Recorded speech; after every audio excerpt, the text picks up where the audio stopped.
everyone. Welcome back inside Rack Scottsdale for the Sun Devil Source podcast, presented by Jones Auto Centers. Gabby Chernoff, Chris Cartman, and Joaquin Rodriguez joining you here today. We have kind of a lot on the docket for this podcast for sure. ASU, obviously, second loss of the season to Utah this past weekend. It was not a pretty loss either. So That's a nice way to put it, Gabby.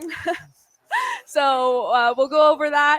The injury bug has found its way into ASU as well. Deeper embedded, I would say. And then toughest opponent it'll face all season this weekend, number 7 Texas Tech. So this one is not for the faint of heart, this podcast. But if you want the best analysis and to stay informed on everything going on, then keep watching.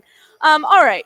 Elephants in the room from this morning's press conference, obviously. A lot of injuries and a lot of injuries of very impactful players. So that's definitely something to watch and something to follow as far as what ASU would do to kind of replace the production that those guys had. So Kenny Dillingham talked about that today, and then we'll get into the specifics. Yeah, I mean, Cyrus is going to be out for the year. He had season-ending surgery, unfortunately. X is, significant, is going to be out for a significant more time. Hopefully we'll find a way to get him back at the end of the season, but he'll be out for a significant amount of time. Unfortunately, Ben Coleman is going to be out for the year, which is unfortunate, so he'll be out. There's some other guys that I don't want to comment on yet just because it's Monday, so I don't quite have as strong of a grasp on that. And those are the new guys, the guys that, I've kind of been back and forth. So I'll have more of an update here, tonight for me. Tuesday/Wednesday for y'all. All right, so to sum that up, Ben Coleman out for the season. His collegiate career comes to an end after 7 years, a very unfortunate way for it to end. He's out for the season. And then Zyrus Fiaseu, he's been out the past couple games, but it was announced today, as we just heard, that he will be out for the season as well. Xavion Alford, not kind of week-to-week monitoring, but won't play this weekend. And then, of course, Sam Levitt was out last weekend. That's also a day-to-day thing that they're monitoring as well. Chris, overall thoughts, a lot of very impactful players, not a great weekend for injuries for ASU. Yeah, ASU avoided the injury bug reasonably well last season. Sam Levitt missed one game at Cincinnati. ASU lost that game. Some other players were banged up here and there, but there were no serious long-term injuries until Jordan Tyson's collarbone injury cost him the Big 12 championship game and the CFP game, the Peach Bowl, right? And this year, ASU's already been without Alford since the second game of the season. He was even playing hurt before then. There's no specific reveal on what the nature of his injury is. My understanding is there's a good chance he's going to be able to play several games at the tail end of the season. But as you said, he won't play this week. ASU struggled at safety, I think, against Utah, as we'll talk about later. Everybody knows Sam Levitt didn't play for the first time this season. That's a foot injury for Levitt. The Sun Devils thought there was a good chance that he'd be able to play until Thursday. That's why he took all the first team reps Tuesday and Wednesday in practices. As Dillingham said, he wasn't running around in practice. It was just drop back passes. And I thought he actually practiced better last week than he did before TCU. I don't know if the injury happened against Baylor, but that's when it really became a problem. And then he was limping around on that foot in practice before TCU. I thought, okay, this might be an issue in that game. Then he went out. There was no tape that I saw or anything on his foot. He ran around quite well. And so I thought probably something similar to what ASU's coaches thought, which is that he'd be able to continue to play with the issue. There is some concern, though, that it could potentially get worse if he plays. And given that it was really wet conditions at Utah with a foot injury, that maybe adds to the possibility of concern of an injury getting worsened. And so he is questionable this week, and we'll see what happens in practice Tuesday. We're recording this a day earlier, and so we're gonna learn more. Ben Coleman, super, as you said, really unfortunate news for him. In his first start of the year at left guard after playing center all the previous weeks this year for the first time in his 7-year career.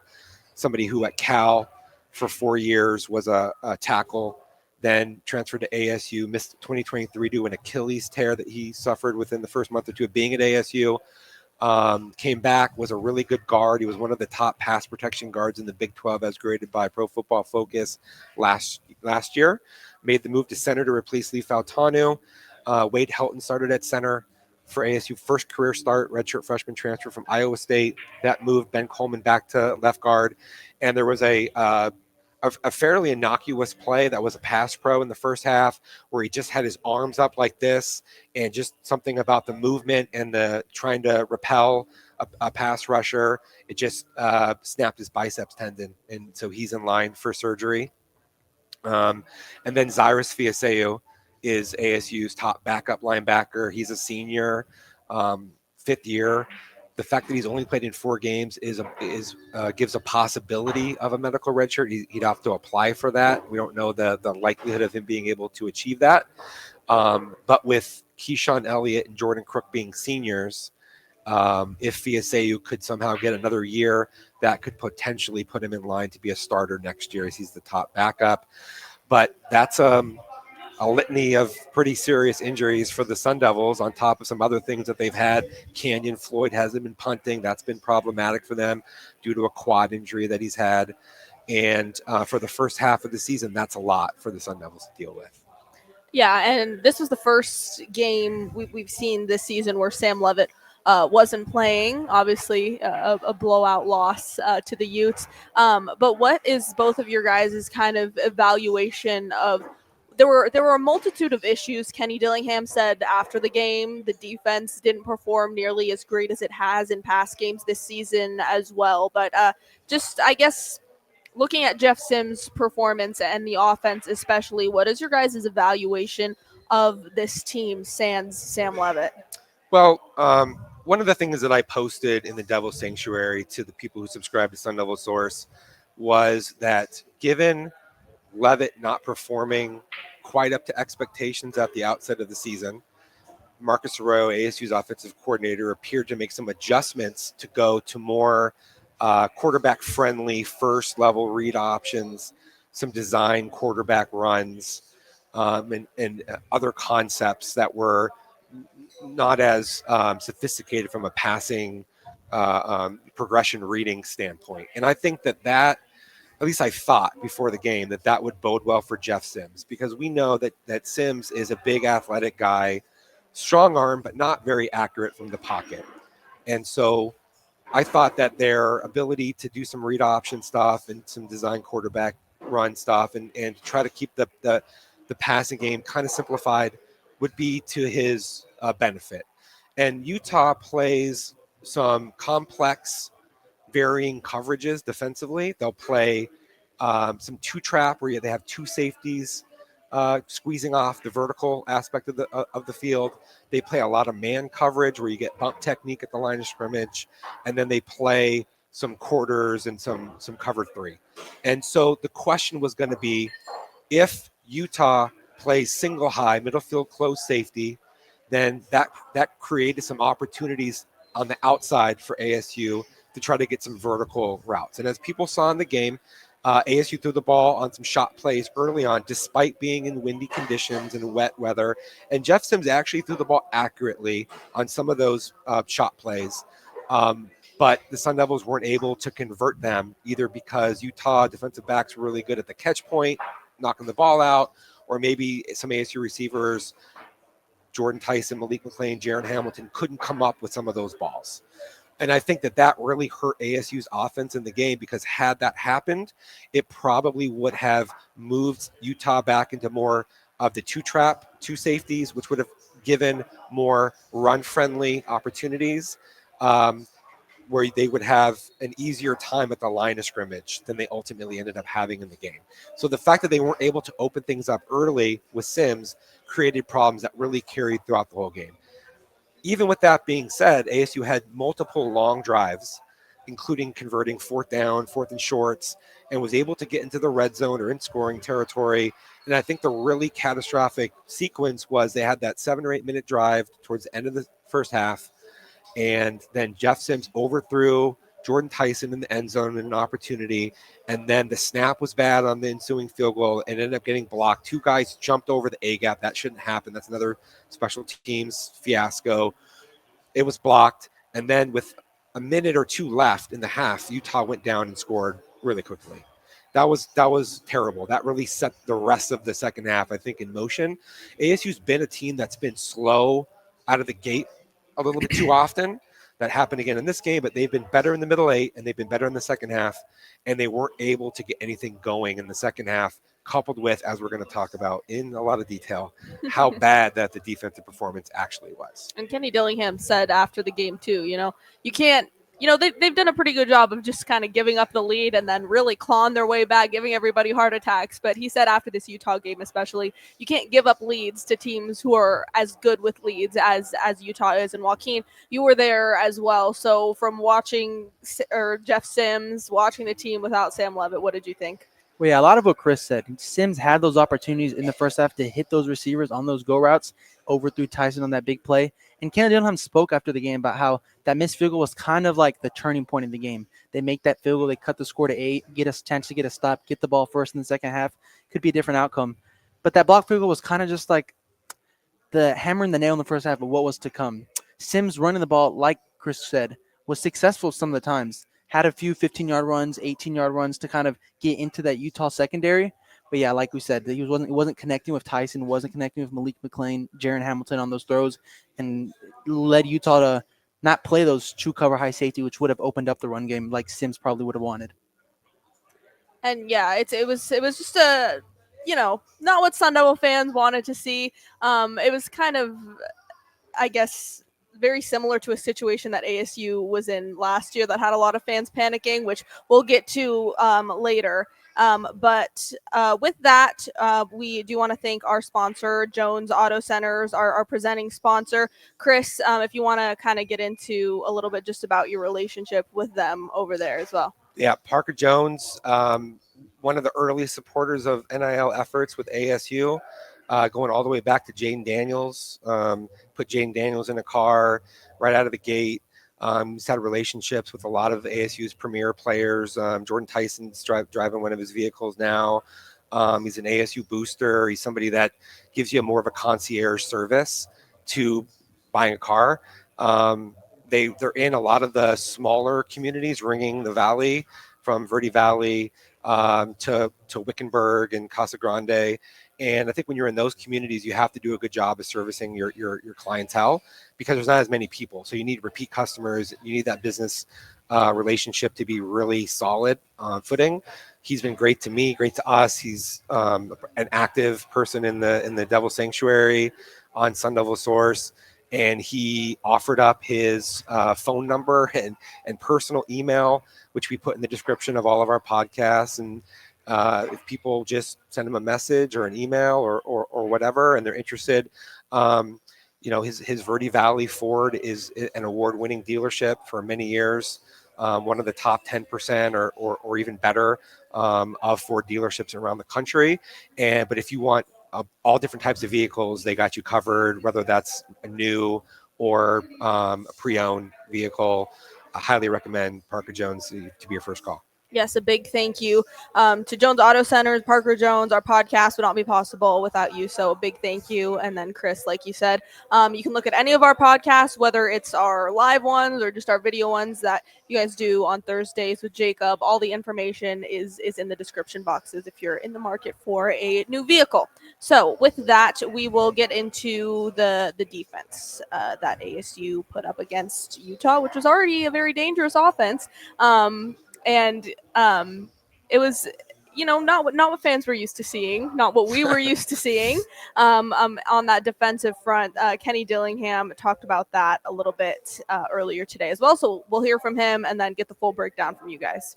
I think they just fired off the ball. I mean, I wish there was a better way to put it. We got to go back to the fundamentals of defeating blocks and tackling.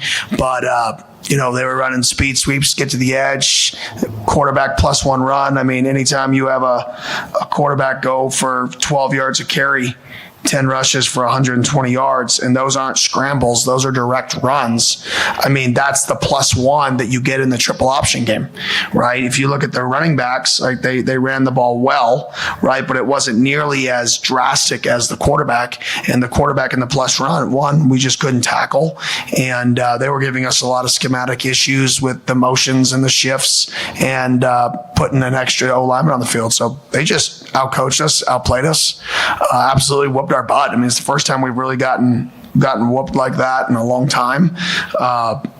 Like I said, I'm glad it's only worth one game. The challenge is, can you flush it enough to make it only worth one game? And that's what I told the team in the locker room. Like, that's the hard part, is how do you get it out of your system? Right? And you better do it quick. All right. ASU's defense, very much not what anybody was expecting to see, considering that has definitely of the offense and the defense this year. The defense has stood out much more consistently. So, Joaquin, again, you were there. Overall thoughts on how ASU's defense performed? Well, yeah, the defense surrendered the most points it had since a game dating back to the first year of the Dillingham era. And then much like that, it was the most yards they'd surrendered, 276.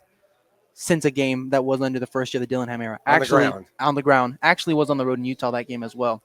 And the defense just struggled tackling. Dillingham spoke about that today in his Monday presser. That was an issue the defense felt was prevalent early in the year when the season first started, all the way back to Camp T. Dillingham was like, it's something I've noticed, but I think it's going to get better.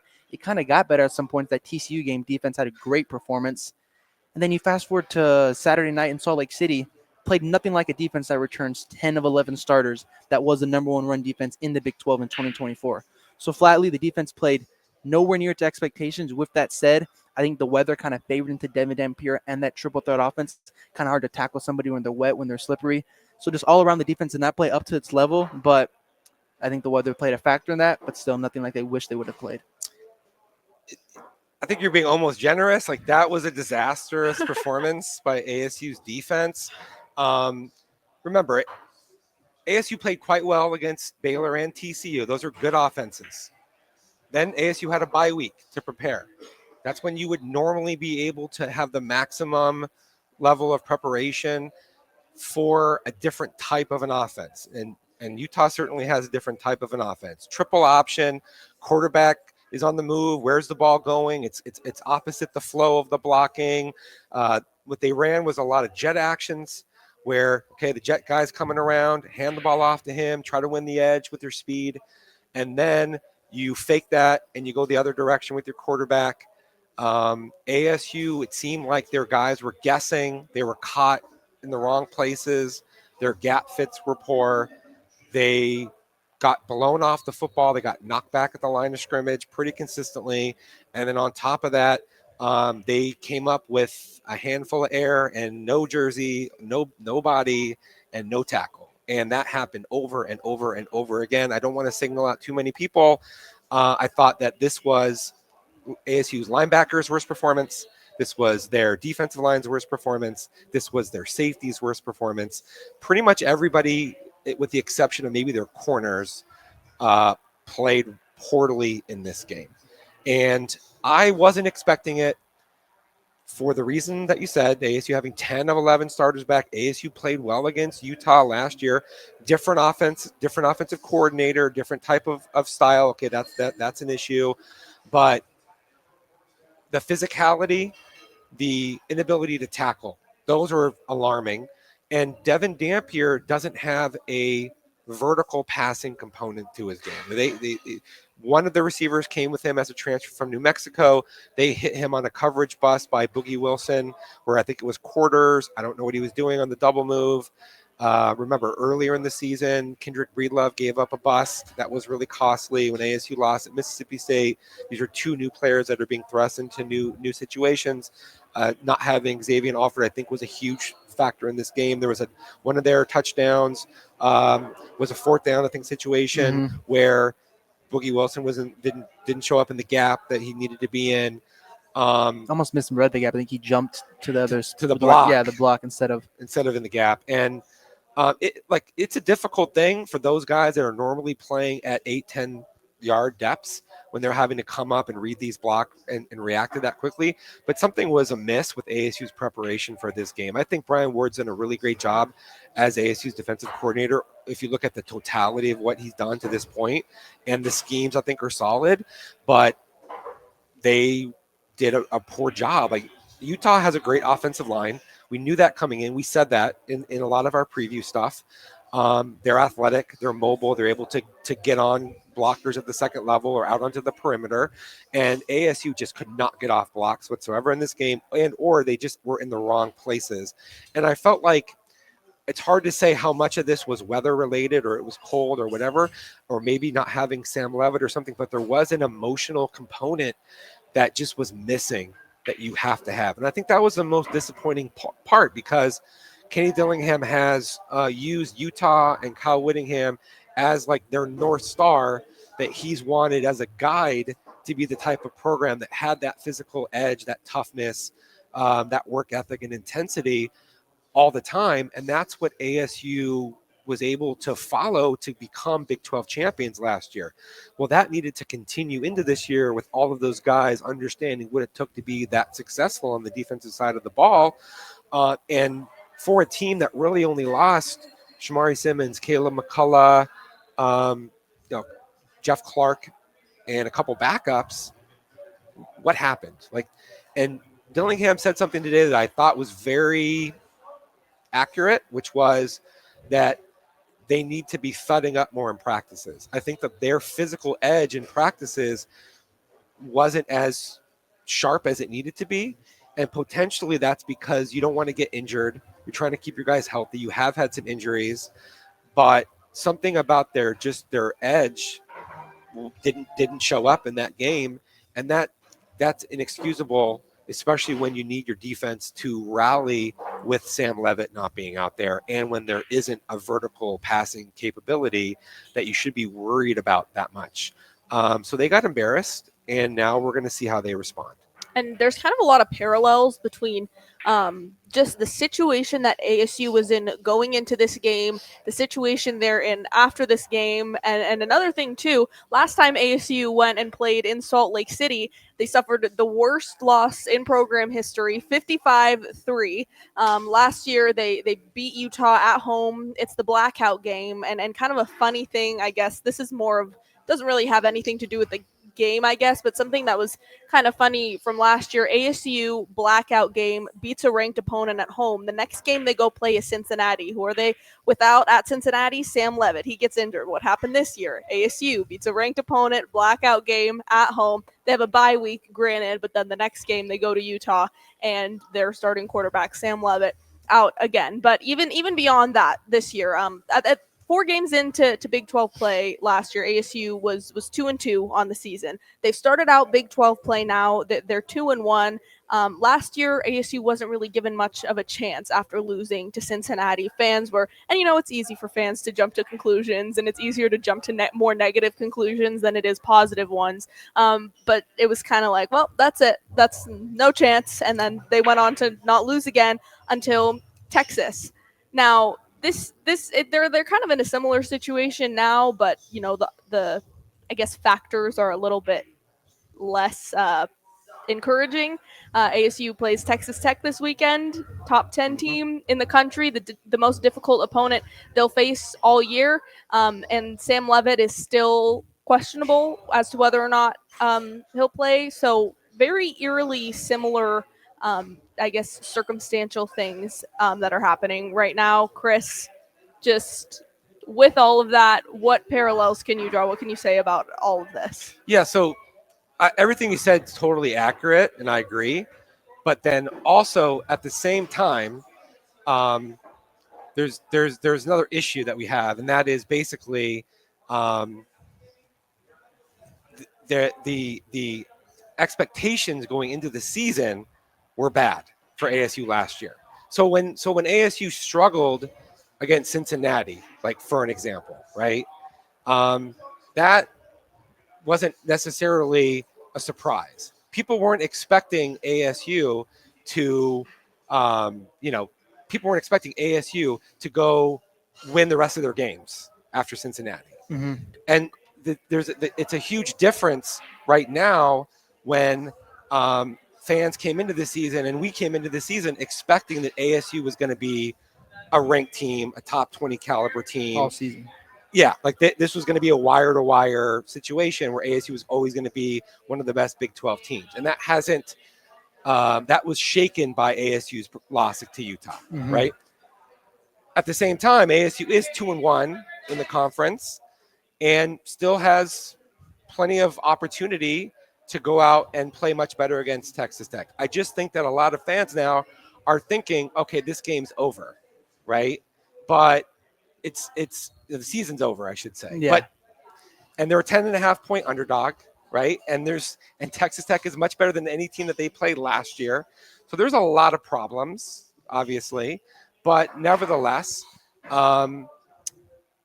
they've responded well to adversity, like in recent, basically the last year and this year. They've responded well to adversity. So they're gonna have to do a lot better at being able to, against the toughest test that they're going to face yet in that way. And the one thing that Kenny Dillingham said that I found particularly interesting was nothing changes about their process. He's still being very even-keeled and solid. There's still, this understanding of that's one game, that's not our season. And how much of that is true? How much of that is what you got to say because you're trying to rally a fan base to show out, and not just that, but you're trying to project stability to your players. You don't want your players feeling like, oh, like we're in trouble. Yeah.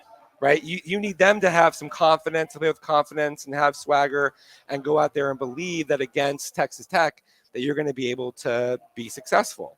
And games at home, afternoon game, Fox, their manhood was to some degree tested, right, by what happened at Utah. And so now they're going to have to go out there and figure out a way that they can rebound from this. Yeah. I don't know.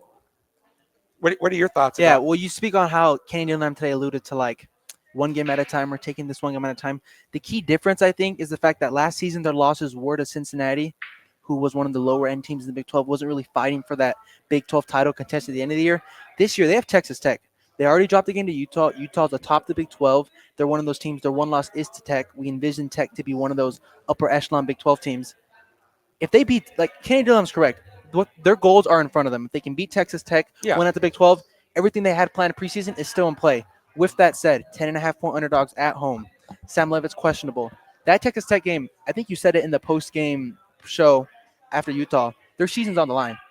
If they hope to achieve all the goals they had set for themselves in the preseason, that Texas Tech game is one of the things that's it has the chance to put them behind the 8 ball, and they are on the bottom looking up of Big 12 standings. Here's one of the challenges that they have. BYU, it was a team that they needed to beat last year to get to the Big 12 championship, right? They don't play BYU this year. BYU wins in overtime against Arizona. They have an easier schedule, right? If ASU loses to Texas Tech, there's still a pathway to get to the Big 12 championship game. But that probably requires other teams to lose and then maybe winning a tiebreaker. You're not controlling your own destiny. That's a difficult thing to be able to accomplish. And by the way, and then you got to also win every other game. Yeah. You got to be no room for failure. Basically. You can't lose a game, and they did it last year. So it is possible if you get a second loss.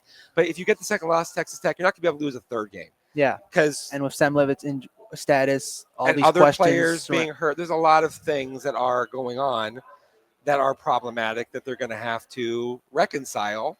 And we shouldn't maybe get too far ahead. Dillingham alluded to this all in his presser today. Throughout today. It was like you can't really worry about all that stuff.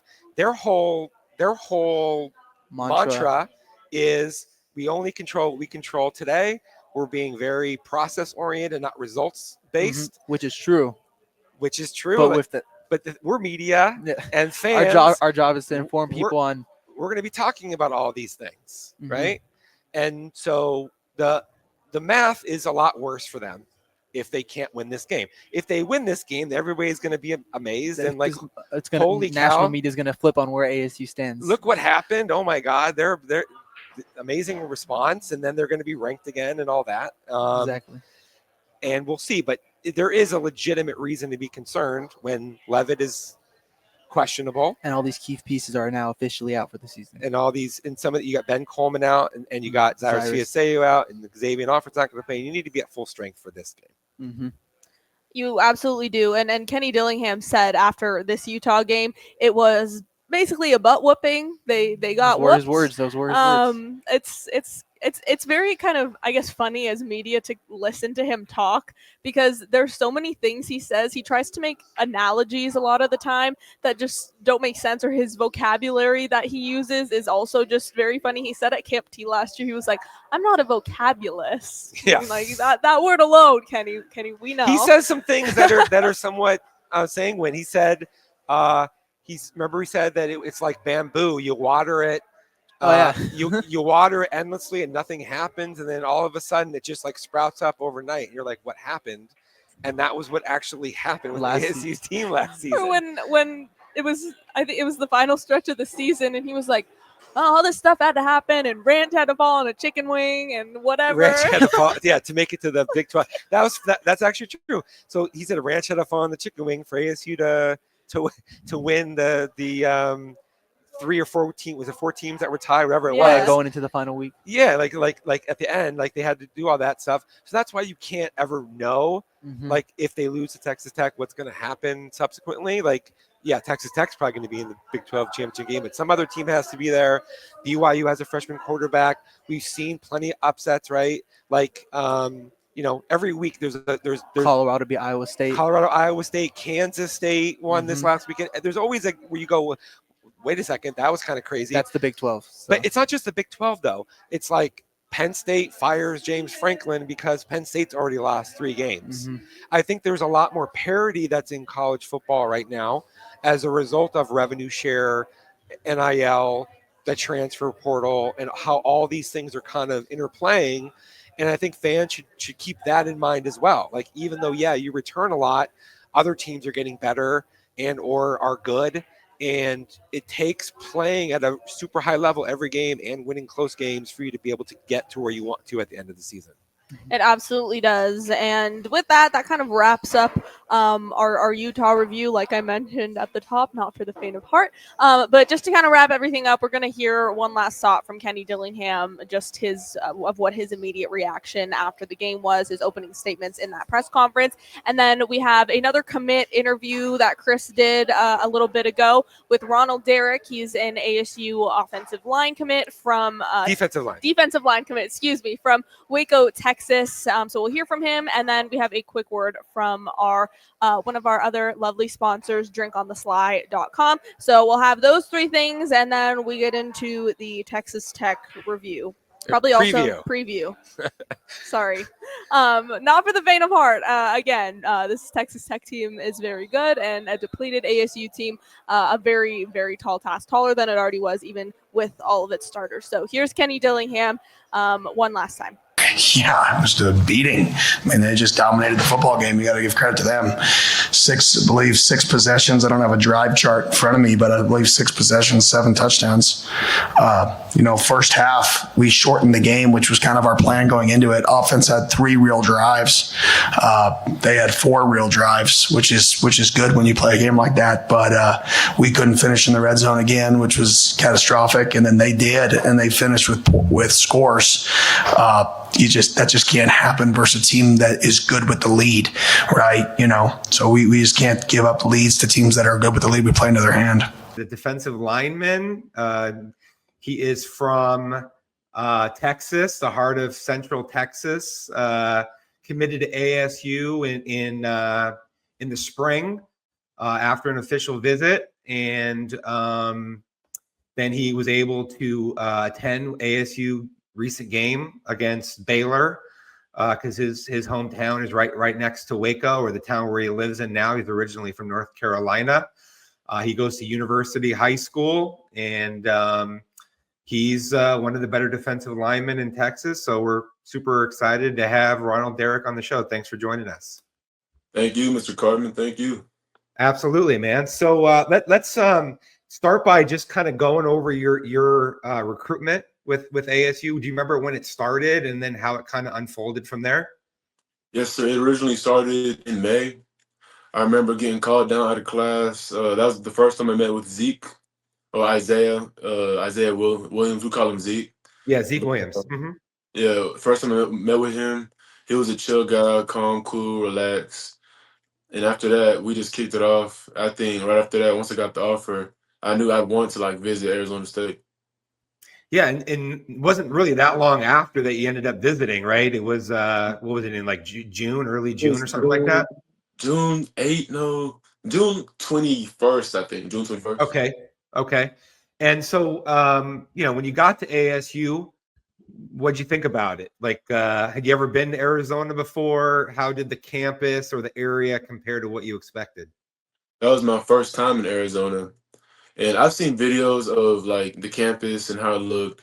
And honestly, thought I know what it would look like, but when I went there, it was a lot nicer in person. I think you have to see it to believe it first. A lot of palm trees, nice and sunny. And I like how the stadium is in between two big mountains. Yeah, inside in between the two buttes, they call it out here. And so what was it about that weekend and the experience that led you to decide to commit pretty shortly thereafter? That weekend, I'd say, is how personal they were, with me, not just the coaches, but the players, the trainers. I didn't even know, some of the coaches I didn't realize were were there until I got to know them, and people actually told me, they're hey, those are the coaches. I'm like, oh, they're just so nice. They're just really they accepted me for who I was. Mm-hmm.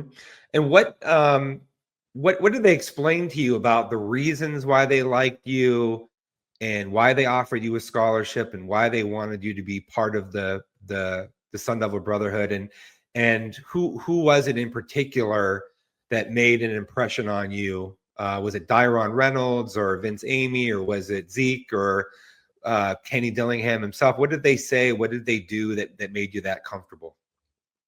I'd say each coach had their own role in making me feel more comfortable. Starting with Zeke, just getting to know him first. He was really nice, really calm, cool, collected, I said earlier. Coach Dillingham, one of the more down-to-earth coaches, in my opinion, for a head coach, too. A lot of the head coaches I had known previously were more uptight and strict, but I can see he's more calm, cool, and collected.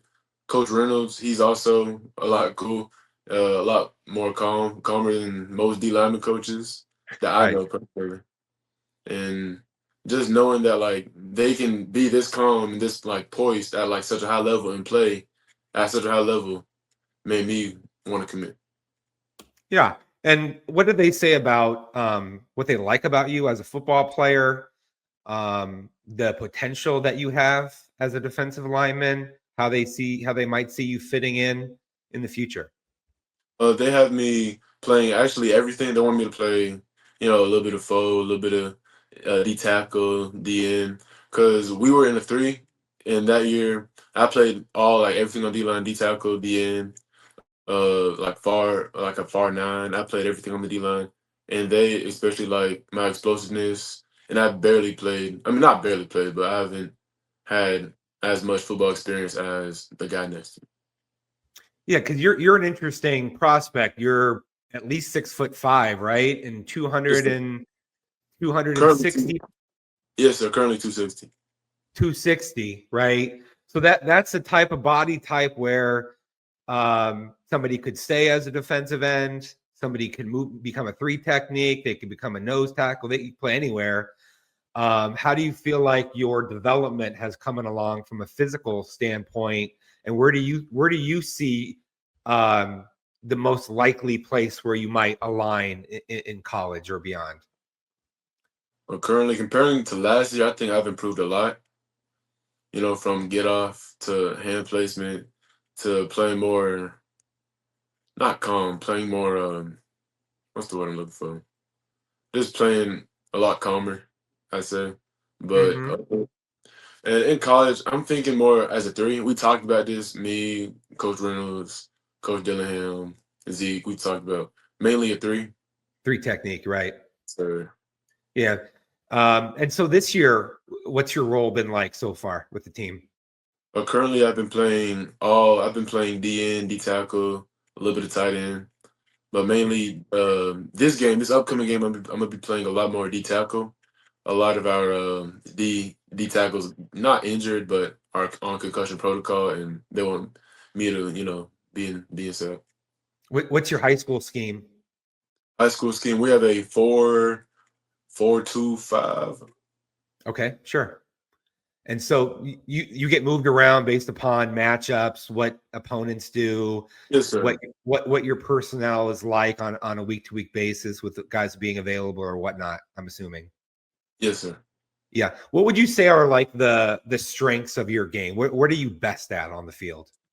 Best, I'd say, like position wise, or like Yeah, but a position or the role. Are you better at stopping the run? Are you better at squeezing through a gap? Are you better at winning on the edge? Those kinds of things. I'd say stopping the run. Like being inside is a lot faster. Like you're right beside the ball, you can get off faster. Like if they pull, you can like get on their hip, get the running back. I'd say stopping the run. Yeah, and your length must be a big asset, right? You have like an 80+ inch wingspan or something like Yes, that. sir. Yeah. What are you trying to do from a skill development standpoint to improve so that you can maximize your physical attributes? Physical wise, I'd say keep going, keep hitting jump rope with agility, get stronger because that D tackle is gonna be a lot of double teams. It's not just free one-on-ones all the time. It'll be more double teams to get a lot stronger, Yeah. faster. Mainly use my hands a lot more. Use my length to my advantage. Yeah.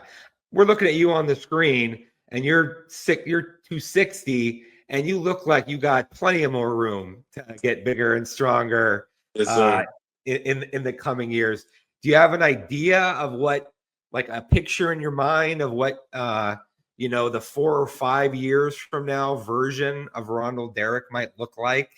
Oh yes, sir. Hopefully, I can have a Chris Jones type build. Chris Jones, maybe Aaron Donald type of build. Aaron, yeah. But Aaron Donald's shorter than you. You got that length on him. I do, yes, sir. Yeah. And so what about being able to attend ASU's game against Baylor? That was a tight, highly contested, pretty exciting game with the Jesus Gomez walk-off ending there. What did you think about just being there in person, watching the team, and getting to experience that? It was a very fun experience getting to see the team I'm gonna be playing for in the future, like play at a town that's 15 minutes away from where I stay at. It was Mm-hmm. really nice to watch and play. Like I could sit in the stands, but oh look, that's Zeke. There go Jordan Tyson. There go Levitt. Stuff like that. Yeah, and did you get to watch ASU's game against TCU? The D line had a pretty big time performance, led by Prince Dorba. He had 3 sacks, 4 tackles for loss. The team had 6 sacks. Beat another team from Texas. They back-to-back weeks beat 2 Big 12 teams from your state there. What did you think about that game? That game, even in school, a lot of people were telling me, man, they gonna lose to TCU. They're gonna do that to TCU, and I knew they were finna beat TCU. I'm gonna be honest, they were finna beat TCU. I knew they were Yeah. finna beat TCU. And what do you think about the way that the D line, when you watch them play, like what are you looking for in the D line, and how have they performed this season that you've been watching? I've been watching a lot of their not just pass rush moves, but mainly when on them running plays, just seeing what they do on say the center, not the center, but the guard would pull. I usually watch what they do in that situation, and also just as a union, the whole D line they play as one. to me. Like they know like fists. They can go inside out. They can flip. They can do whatever they want together because they know how to play with each other. Mm-hmm. Sure. And so are you a big college football fan? Like, are you watching a lot of teams and a lot of games? And are you trying to like compare how ASU measures up in the Big 12, or are you watching other teams around the country? What's that like for you?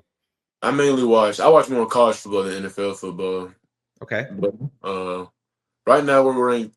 ASU is ranked 11. I think 11th in the nation, or is it 25th.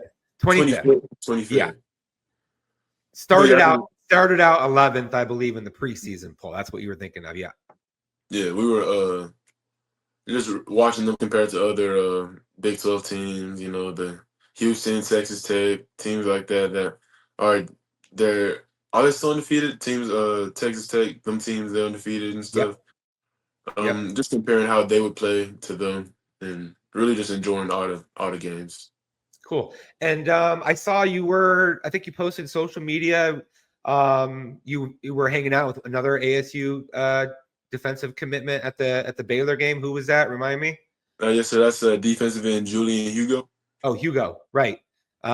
So had you guys planned to link up before that game, or was it just like coincidence?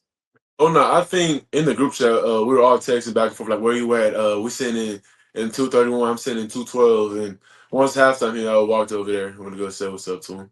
You say the group chat, like all the commitments to ASU in the class. Yes, sir.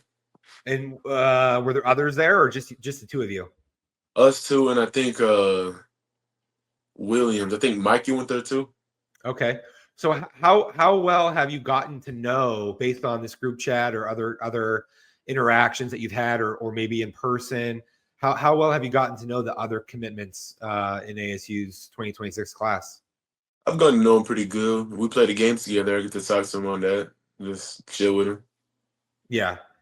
How many of these guys have you actually gone up against in, either in camps or in 11-on-11 football or whatever? Because I don't know, like half or more of the ASU's commits are from Texas, right? And the team has a lot of Texas ties. So did you already know like some of them, or have you played against some of them before? I knew my dad used to coach at Copper's Cove High School, and his let me think, Marquise Uni's his older brother. I remember seeing him play when I was younger, and then he's playing old tackle, and he's still at Copper's Cove, and I have ties to like some of the coaches back at Copper's Cove. Okay, where's Copper's Cove in relation to where you're at? It's about like how far away is it? Or Yeah, it's about a cool hour and a half, I'd say. okay. And so what are your plans as far as getting back to Tempe? Do you have an official visit set, or are you coming up on a bye week or anything that coming up here in the next couple of months? Yes, sir. Hopefully, I can get a gift. I can pull up to one of the games, and later we start district next week, and we play on Thursday. I might be able to come down to one of the next games next week. Okay. And is your team performing to your preseason expectations, or how's that going? Preseason wise, yes, sir. I'd say we're right where I think we should be. We've had a lot of injuries with like a lot of star players, but we're still holding on. We're bending but not breaking. Got you. I know you had a scholarship offer from Northwestern and some other academic schools. Do you know like what you want to study at ASU, what you plan to major in, what you would like to do after football? I plan on majoring in business management and financial etiquette. I think that's what it's called. Mm-hmm. And I plan on doing real estate. I really like just the house industry, or just apartments from houses to just everything house. Okay. And when you did commit to ASU, and even now, like what's your family and your support network thought about that decision, and the fact that you're going to be moving to Tempe next year? My family, honestly, they told me that they're most likely going to move down to Tempe. Okay. If it's not next year, the year after that. Got you. Well, Ronald, really appreciate you taking some time during your busy schedule. You got a game tomorrow, I'm assuming. Yes. Oh no, this is our bye week. Bye week. Okay. Who's up next after that? Brian Rudder. Okay. We'll be paying attention to how you're doing in that game, and we'll make sure that everybody kind of is able to see this interview and get to know you a little bit better. Appreciate your time. Yes, sir. Thank you. Awesome, man. Thank you so much.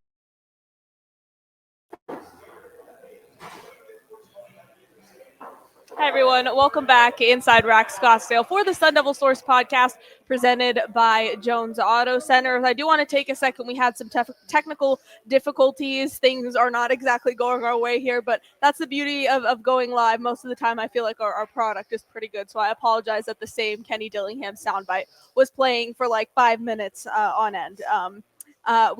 We think we have it all fixed now. So as we wrap things up, should be smooth sailing from here. But before we get into our Texas Tech preview, we want to thank the rest of our sponsors, drinkonthesly.com. We thank you for your partnership. You can come on down to Rack Scottsdale as well and grab yourself some Sly with a mixer of Devil's Vodka or El Bandito Yankee Tequila. So you can get a mixer of that here at Rack Scottsdale, or it's available for purchase at Devil's Liquor in Tempe, Arizona, just off Apache and McClintock. Chris, if you want to talk about the rest of our amazing sponsors that we always have displayed beautifully right out in front of our setup here. Yeah, so there's a QR code for people who are looking to buy drinkonthesly.com.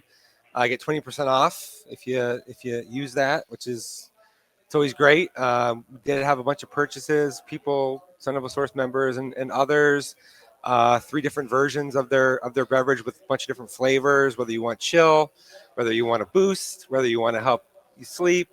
No sugar, no caffeine, no carbs, no stress. Don't need to worry about it. A lot of things that you drink come with some things that you don't necessarily want to have from you get the jitters or you get too much sugar or carbs or whatever. You don't have any of those problems with Sly. And yeah, you can get Sly. You can get El Bandito, Yankee Tequila, Devil's Vodka if you want a mixer when you're watching games or whatever, all at Devil's Liquor. It's got Devils in the name and it's in Tempe, kind of like probably what you should be doing if you're an ASU fan, the big supporters of us, Sun Devil Athletics. So yeah. Absolutely, and especially great for a game like we saw on Saturday. If you're an ASU fan, good to take the edge off a little bit. Drown the sorrows.